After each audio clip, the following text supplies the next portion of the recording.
हमारे देश का संविधान हमें मुफ्त और अनिवार्य शिक्षा का अधिकार देता है, लेकिन क्या सच में हमारे देश के अंदर मुफ्त पढ़ाई कर पाना इतना आसान है?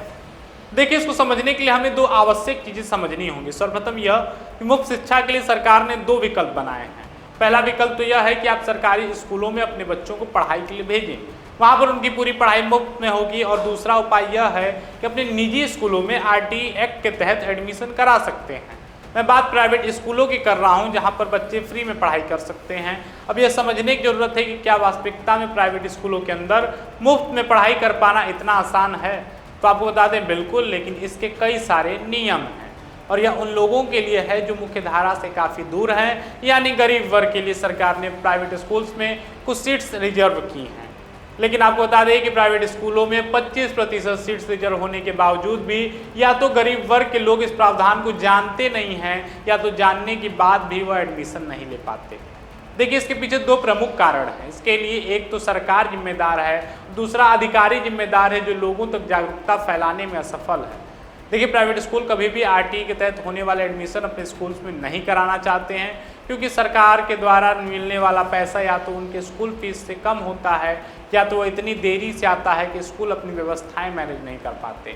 अब बता दें कि इस नियम के तहत स्कूल जिन बच्चों को पढ़ाता है उसका खर्च सरकार उठाती है, लेकिन ये खर्च स्कूलों को देने में सरकार को कई साल लग जाते हैं।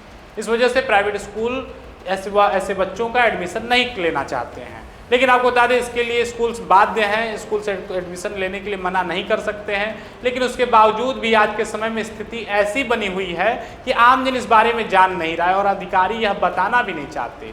स्कूल कॉलेज के अंदर मनमानी इतना ज़्यादा बढ़ चुकी है कि स्कूलों को मान्यता प्राप्त हो या ना हो, वो किसी अन्य स्कूलों के मान्यता पर बच्चों के एडमिशन कराते हैं और अपने किसी बिल्डिंग में उन बच्चों को पढ़ाते हैं।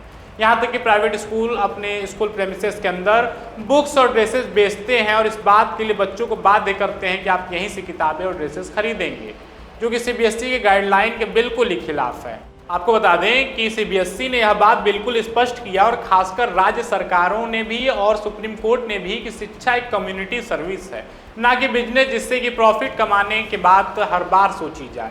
यहाँ तक कि गाइडलाइंस यह है कि यदि आप बच्चों को बुक लिस्ट दे भी रहे हैं बाहर से किताब खरीदने के लिए, तो आप कम से कम 2 से 3 वेंडर बताएंगे जहाँ से वो चॉइस करके किताबें खरीद सकते हैं। आप किसी एक वेंडर से खरीदने के लिए दबाव नहीं बना सकते हैं। लेकिन सरकारों के द्वारा इतने सारे नियम बनाए जाने के बावजूद आमजन का लगातार शोषण होता जा रहा है, क्योंकि जिला स्तर पर नियुक्त किए गए अधिकारी लापरवाह हैं और उनको इस बात से तनिक मात्र भी फर्क नहीं पड़ता कि आमजन किस तरह से अपने बच्चों को पढ़ा रहा है। यहाँ तक कि ना ही वह कभी सर्कुलर्स निकालेंगे, ना ही प्रेस वार्ता करके आमजन को जागरूक करेंगे, और ना ही स्कूलों तक पहुँचकर मुआयना करेंगे। यहाँ तक की स्थिति इतनी ज़्यादा खराब है कि फीस वसूली के नाम पर बच्चों और उनके गार्जियंस का स्कूलों के द्वारा शोषण तक किया जाता है, लेकिन इसको रोक पाने में शासन और प्रशासन दोनों ही असफल हैं। आपको बता दें कि यदि आपके साथ भी इस तरह के स्कूल प्रशासन के द्वारा बर्ताव किया जाता है, स्कूल से ही किताब पे खरीदने के लिए दबाव बनाया जाता है, तो आप इसके लिए बेसिक शिक्षा अधिकारी को शिकायत कर सकते हैं, और आप लोगों को जनपद के बेसिक शिक्षा अधिकारी का नंबर गूगल पे मिल जाएगा। अपने अधिकारों को समझें और अपनी लड़ाई स्वयं लड़ें। धन्यवाद।